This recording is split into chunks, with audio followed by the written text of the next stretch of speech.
ఆంధ్రప్రదేశ్లో కరెంటు ముట్టుకుంటే కాదు బిల్లు చూసినా షాక్ కొడుతుంది. ఎన్నికలకు ముందు గిరిజనులకు 200 యూనిట్ల ఉచిత విద్యుత్ ఇస్తామని ప్రకటించారు కూటమి నేతలు. ఉచిత విద్యుత్ సంగతి పక్కన పెడితే అదనపు ఛార్జీల పేరిట పేద గిరిజనులకు షాక్ ఇస్తోంది ప్రభుత్వం. లక్షల్లో బిల్లులు రావడంతో లబోదిబోమంటున్నారు ప్రజలు.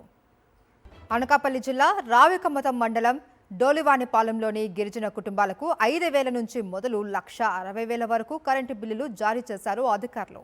డోలా లక్ష్మి ఇంటికి 1,60,000, గాదె నాగరాజు ఇంటికి 40,000 కరెంటు బిల్లు వచ్చింది. బిల్లులు చెల్లించకపోతే విద్యుత్ మీటర్లు తీసేస్తామని అధికారులు హెచ్చరికలు జారీ చేశారు. కేవలం ఒక బల్బ్, టీవీ మాత్రమే ఉన్న ఇంటికి వేలల్లో బిల్లులు ఎలా ఇస్తారు అని గ్రామస్తులు ఆగ్రహం వ్యక్తం చేస్తున్నారు. నా పేరు నచ్చమండి. మరి కరెంటు బిల్లు 60,000 వచ్చిందండి. 60,000 మేము కూల్చేసి కట్టాలండి. మేము పేదవాళ్ళమి, మా పేదవాళ్ళు తగ్గట్టు ఉండాలి అండి.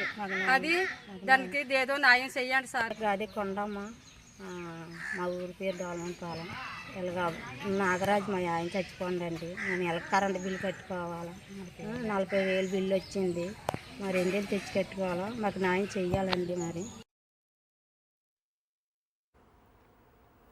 ఈ అంశానికి సంబంధించి మరిన్ని డీటెయిల్స్ మా ప్రతినిధి నాయుడు అందిస్తారు. నాయుడు, మహేశ్వరి 200 యూనిట్ల వరకు గిరిజనులకు ఉచితంగా విద్యుత్తుని అందించాల్సిన రాష్ట్ర ప్రభుత్వం దీనికి వ్యవహరిస్తుంది. వారికి వేలలో లక్షల్లో కరెంటు బిల్లును అధికారులు జారీ చేస్తున్నారు. దీంతో గిరిజనులు తీవ్ర ఆగ్రహాన్ని వ్యక్తం చేస్తున్నారు. అనకాపల్లి జిల్లా రావికంత మండలం డోలవానిపాలెంలో ఒక గ్రామంలో 5,000 నుంచి మొదలు పెట్టుకుని 1,60,000 వరకు కూడా కరెంటు బిల్లులు వచ్చాయి. దీన్ని చూసి గిరిజనులంతా కూడా షాక్ అవుతున్నారు. తమ ఇంటికి ఉన్నది కేవలం ఒక బల్బు, టీవీ మాత్రమే. అటువంటి ఇళ్లకు ఏ విధంగా అధికారులు 5,000 నుంచి 1,60,000 వరకు కూడా బిల్లులు మంజూరు చేస్తారని చెప్పి ప్రశ్నిస్తున్నారు. వాస్తవంగా తమకు 200 యూనిట్ల వరకు ఉచితంగా రాష్ట్ర ప్రభుత్వము విద్యుత్తును అందించాలి. మేము ఎక్కడా కూడా 200 యూనిట్లకి మించి విద్యుత్తును వాడము. అటువంటిది తమ ఇళ్లకు లక్షల్లోని అలాగే వేలల్లోని బిల్లులను అందిస్తే ఏ విధంగా కట్టగలమంటూ కూడా వారు అసంతృప్తిని వ్యక్తం చేస్తారు.